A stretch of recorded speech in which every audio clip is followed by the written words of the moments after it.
Episode 22. From Bastille to Republic, the French Revolution begins. An AP European History podcast by Hammer History Productions.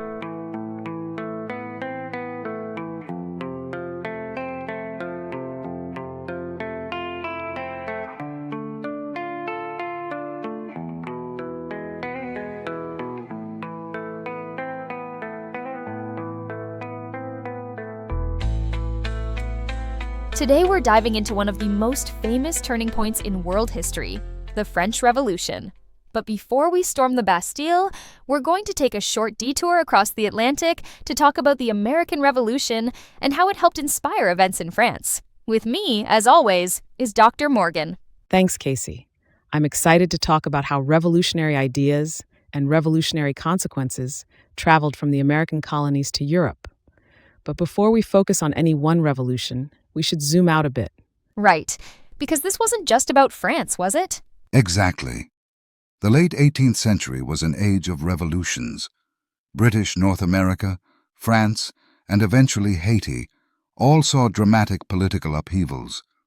But none of these revolutions came from just one cause. What they shared, though, were underlying pressures. Long-term social and economic changes were reshaping societies. The population in Europe had been growing steadily, and that meant more competition for land, food, and work. Cities were swelling, which created tensions between different social classes. On top of that, new economic systems were starting to emerge, especially in places like Britain, where early industrialization was changing how people lived and worked. And while the economy was transforming, old systems of privilege remained intact. The nobility and clergy in many countries still held enormous power and paid little or no taxes. Meanwhile, the middle class, or bourgeoisie, was growing in wealth but not in political influence. That mismatch created frustration. And for the poorest members of society, life remained harsh and uncertain. Political crises only made things worse. In many places, monarchs struggled to raise enough money to fund their governments and wars. They borrowed heavily, which led to massive debt, and attempts at reform often came too little, too late, or were blocked by elites who wanted to maintain their privileges. Add to that the intellectual revolution of the Enlightenment. People were reading thinkers like Locke, Montesquieu, and Rousseau. They were questioning monarchy, hierarchy, and inequality. For many, it felt like the world was out of balance, and revolution seemed like a way to fix it. So, these revolutions weren't inevitable, but the conditions were there. That's right. If you combine a government in debt, a population that's struggling, and a wave of new political ideas, you've got a recipe for unrest. And once one revolution succeeds, like the one in the American colonies, it makes others seem possible. That's a good transition. Let's talk about the American Revolution. The conflict didn't start as a full revolution. At first, American colonists were mainly protesting unfair taxation, like the Stamp Act and the Tea Act, and demanding representation in British Parliament. I've heard of those, but what exactly were the Stamp Act and the Tea Act? The Stamp Act was a law passed by the British Parliament in 1765. It required colonists to buy special stamped paper for legal documents, newspapers, and even playing cards. It was the first direct tax placed on the colonists, and it angered many who felt they had no voice in the decision. The Tea Act came later, in 1773. It wasn't actually a new tax. It was meant to help the struggling British East India Company by allowing it to sell tea directly to the colonies at a lower price. But the colonists saw it as a sneaky way to get them to accept taxation without representation. That's what led to the Boston Tea Party. And here's the ironic part. These taxes weren't especially high. In fact, colonists were being taxed at a much lower rate than people living in Britain. But for the colonists, it wasn't about the money. It was about the principle. They were furious about being taxed without any representation in Parliament. But why was England doing this now? Why were they suddenly taxing the colonies so aggressively? Great question, Casey. The answer goes back to the 7 Years' War, which ended in 1763. Britain had borrowed a massive amount of money to finance that war, And when it was over, they were deep in debt. The British government believed that the American colonies, which had benefited from the war by gaining more security and territory, should help pay for it. So they turned to new taxes to raise revenue. But they did it without giving the colonies any say in the matter. The phrase, "no taxation without representation," became a rallying cry. Colonists believed that only their own elected assemblies, not Parliament in London, had the right to tax them. Well, first, the American Revolution was proof of concept. It showed that Enlightenment ideas, like representative government and natural rights, could actually be put into practice. The American colonists rejected monarchy and hereditary privilege, and they created a new kind of republic. That was deeply inspiring to many people in France.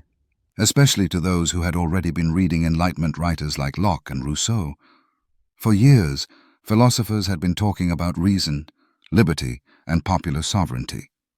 Now they saw an actual revolution putting those ideas into action. So France was kind of rooting for the Americans? More than rooting, they joined the fight.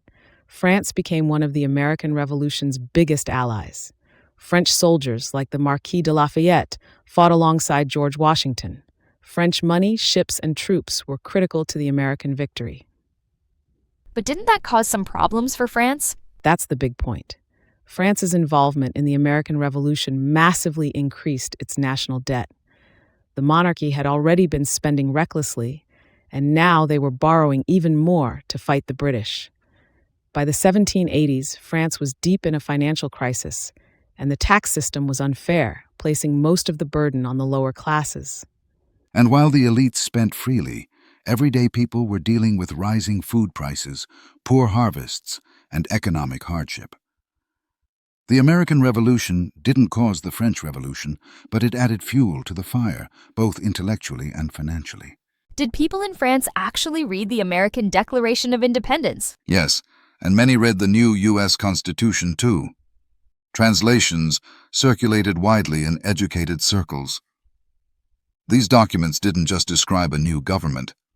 They made it seem possible for ordinary people to take control of their political future. That was powerful. We should also note that the American Revolution became a global war. France was the first major European power to support the colonists, but it wasn't the last. Spain and the Dutch Republic also entered the war against Britain, turning what started as a colonial rebellion into a full-blown international conflict. The war stretched far beyond the 13 colonies, with battles taking place in the Caribbean, Africa, and even Asia. Control of the Caribbean was especially important, both economically and strategically. European powers fought fiercely over islands like St. Lucia, Dominica, and Jamaica because of their lucrative sugar plantations. Naval battles in the West Indies were brutal, and the competition for imperial dominance intensified global rivalries. So in many ways, the American Revolution was also part of a larger struggle among empires for wealth and power in the 18th century. That connects to something we talked about in our exploration episode, the Atlantic world, right? Exactly. These revolutions didn't happen in isolation. The Atlantic world was full of ideas, goods, and people moving back and forth. And yes, enslaved people in the Caribbean were watching too. The Haitian Revolution, which we'll cover in a future episode, was directly influenced by both the American and French revolutions. Okay, so France is broke, people are hungry, and ideas about liberty are spreading. But what do you mean by bread riots? And what's a just price? I'm not sure I totally understand those ideas. Great question, Casey. For many people, especially in cities like Paris, the price of bread made the difference between survival and starvation. When prices rose too high, people saw it not just as an economic issue, but as a moral one. That's where the idea of a just price came in.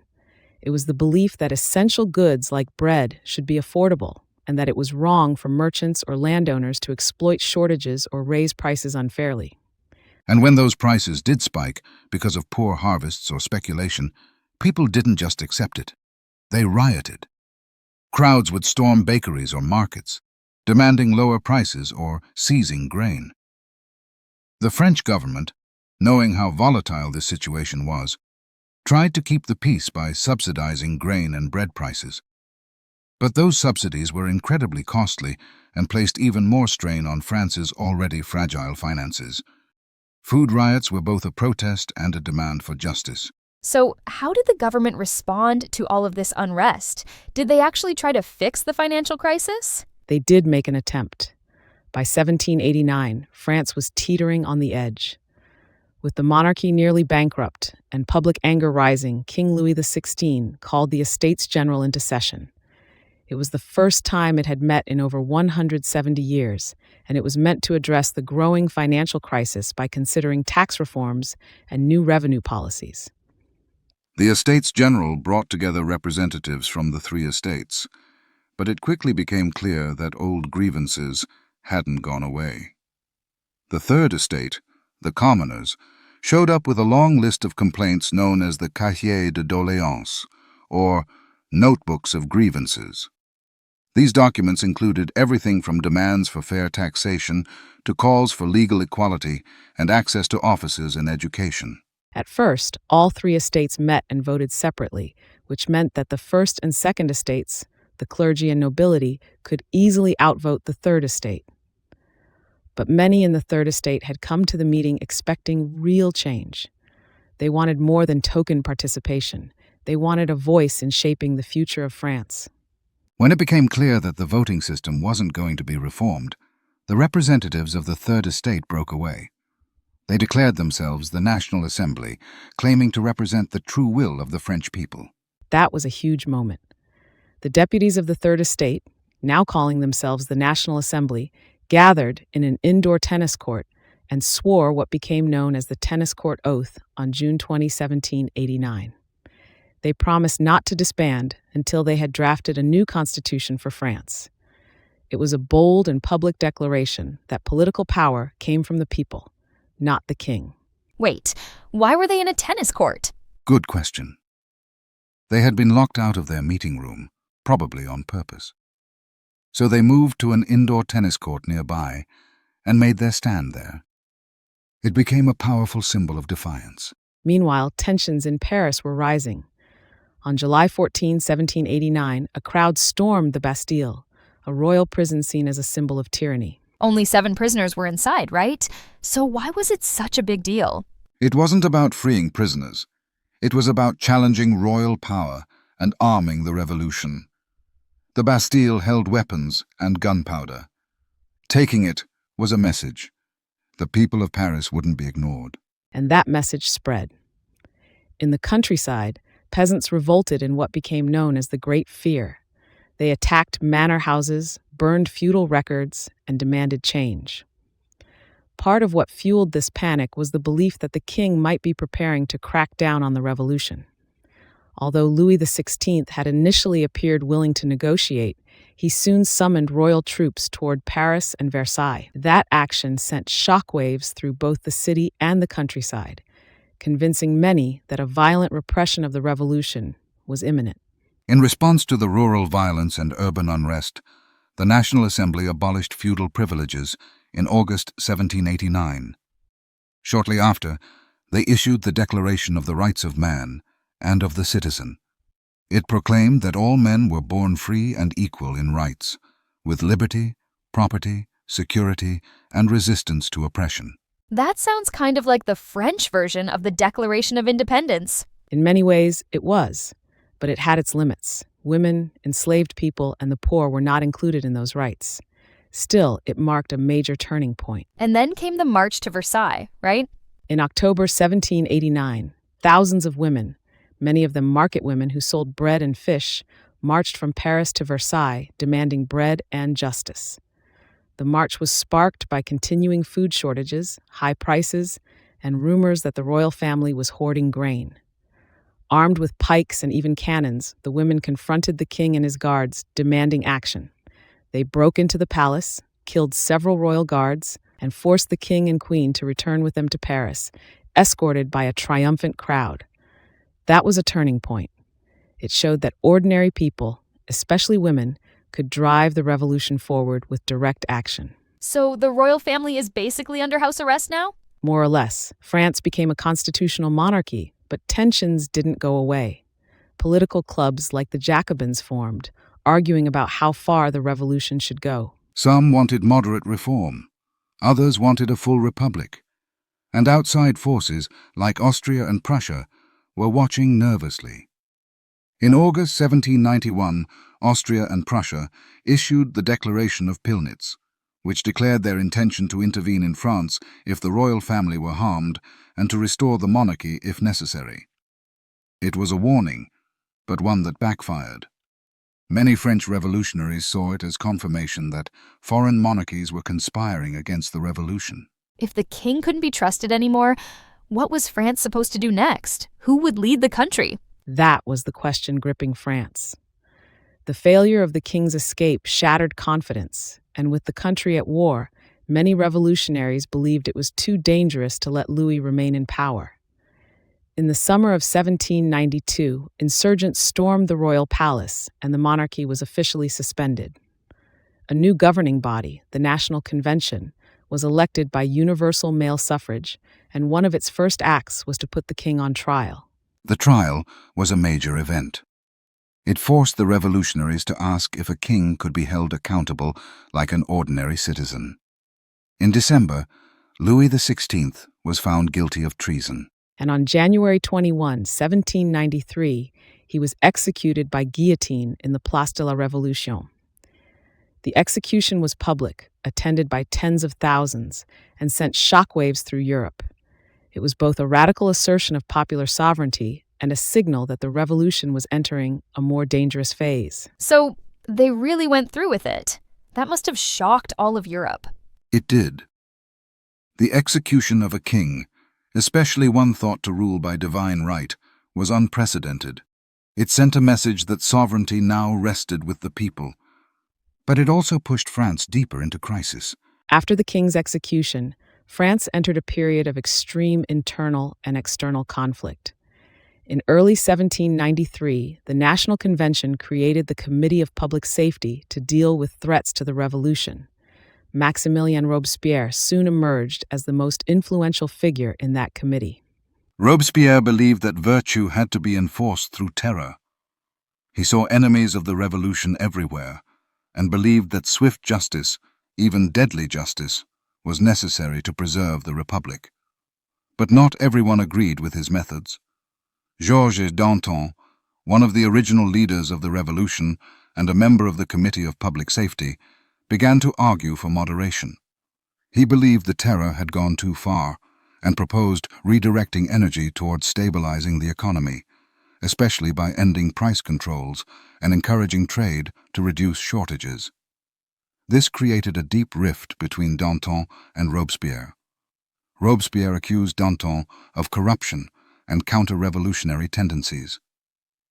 In April 1794, Danton was arrested and executed by guillotine, silencing one of the last voices calling for restraint. Even fellow revolutionaries weren't safe. This became known as the Reign of Terror. Over the course of about a year, more than 16,000 people were officially executed by guillotine, and thousands more died in prison or without trial. The victims weren't just aristocrats. Many were ordinary citizens accused of hoarding, criticizing the revolution, or not being sufficiently patriotic. Women's political clubs were banned, and prominent women like Olympe de Gouges, who wrote the Declaration of the Rights of Woman, were executed. The revolution that had once promised liberty and equality increasingly silenced dissent and marginalized women's voices. At the same time, the government launched a campaign of de-Christianization. Churches were closed, religious symbols were removed, and priests were persecuted. The traditional calendar was replaced with a new revolutionary one, designed to erase religious influence and promote Enlightenment rationality. Even months and days were renamed. These efforts reflected a radical push to reshape not just politics but culture and everyday life. Eventually, in July 1794, what's called the Thermidorian Reaction, Robespierre was arrested and executed.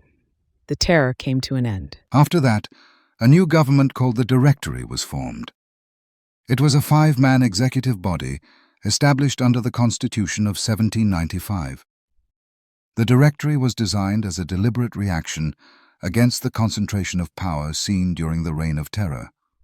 Lawmakers hoped that by spreading authority among 5 directors, No single individual could dominate the government the way Robespierre had. But it was weak, corrupt, and unpopular. France was still at war, and inflation and unrest continued. One of the generals rising through the ranks during this chaos was Napoleon Bonaparte. In 1799, he staged a coup d'état called the Coup of 18 Brumaire and overthrew the Directory. He became first consul, marking the end of the French Revolution and the beginning of his rule. So in just 10 years, France went from monarchy to republic to dictatorship. It's one of the most dramatic political transformations in world history. Thanks for listening to episode 22, From Bastille to Republic, The French Revolution Begins, an AP European History podcast by Hammer History Productions. In this episode, we traced the causes of the French Revolution, the influence of the American Revolution, the storming of the Bastille, the Declaration of the Rights of Man, the King's execution, the Reign of Terror, and the rise of Napoleon. Don't forget, you can also check out our AP Euro and A-Push music projects on Spotify, YouTube Music, iTunes, and all major streaming platforms. See you next time. Until then. Stay curious, think critically,